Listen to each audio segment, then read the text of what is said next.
Hey friends, it's Hope, and today I am here to do a non-spoiler 1/4 book review for you guys over Slasher Girls and Monster Boys by 12 different authors. This is a YA horror anthology, and the reason why I say it's a 1/4 non-spoiler book review is because I only read 5 stories and I ended up DNFing it, but the reason why I wanted to talk about it today is because I'm sure a lot of my viewers are just like me, that we don't tend to pick up a lot of horror stories, and we might be intrigued because this has been all over booktube recently. So I'm assuming a lot of people are kind of in the same place that I was a couple of weeks ago when I got this from the library. So I thought I'd talk about what I thought of what I read, and maybe will help you guys decide if this is something that you would enjoy or not. My overall thoughts of this anthology was it just wasn't for me.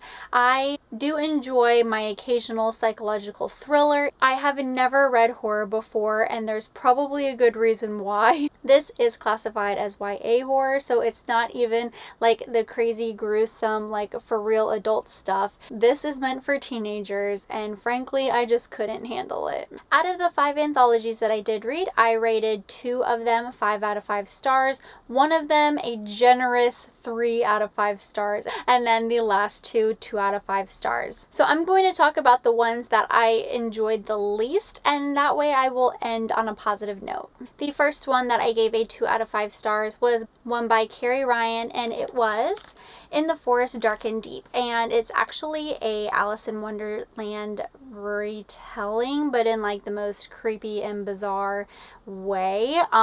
Pretty much my final thoughts after I read this anthology was, what the crap just happened? It was the strangest retelling I have ever read about. I really felt like the characters in the book that got put through a whole bunch of craziness didn't deserve it, and like I said, my final thoughts after reading this anthology was, what the heck just happened? The other anthology that I gave a 2 out of 5 stars was The Fat Girl with a Knife by Jay Kristoff, and this story's like title just really intrigued me, and so I thought it would be a great revenge story, and it was a revenge story, but it was also a zombie story. So this one I think was inspired by the movie Zombieland and maybe another zombie movie, but this was by far my least favorite zombie story I've ever read about. Through 3/4 of the anthology, it didn't even seem like a zombie story. It just seemed kind of like a contemporary YA revenge story, and I actually liked it like that until some weird crap started happening.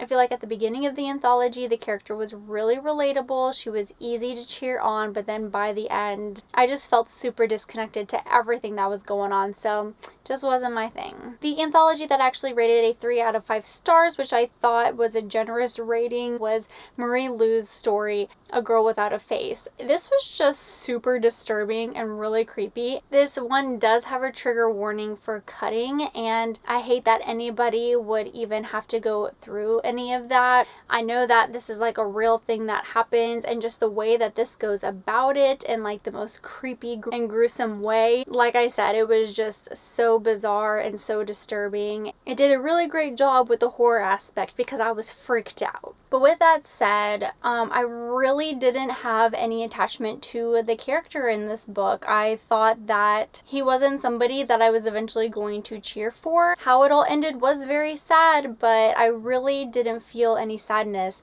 What I felt was disturbance. Alright, so enough negative talk. Let's talk about the 2 that I actually really did enjoy. The first one that I gave a 5 out of 5 stars was actually the first anthology in this book, and it was The Birds of Azalia, and it is by Nova Ren Suma, and I loved this story because it felt most like a psychological thriller. What happens in this story is something that would happen in real life, and I know what happens in real life, and yes, that is disturbing because of the content of the anthology. I felt like the characters each individually really stood out. The writing I felt like was very beautiful. It was addicting. It was fast-paced. I wanted to know what in the world was going to happen. And a couple of these characters in the first anthology were very unreliable, and I didn't know how it was going to end. So yeah, those are just some reasons why I really enjoyed this one. And the last one that I gave a 5 out of 5 star rating was Sleepless by Jay Kristoff. Like the one that I just previously talked about, the writing of this anthology was superb. It was so great.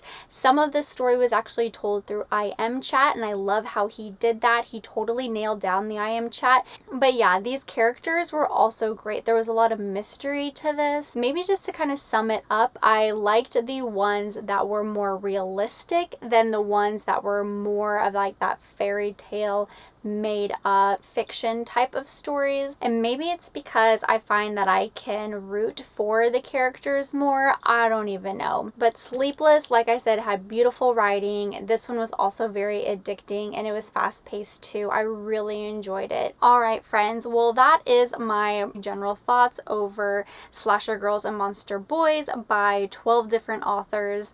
I hope that if you guys picked up this book, then you enjoyed it a lot more than me. I just know for me that I am not obviously a huge horror fan, so I will go ahead and stick with my YA contemporary and like new adult fiction books that usually give me the warm and fuzzies inside. Definitely let me know below if you guys have read this anthology and which one you guys enjoyed the most. Thank you guys so much for watching. I hope you guys have a wonderful day, and I'm sure I will see you soon. Bye.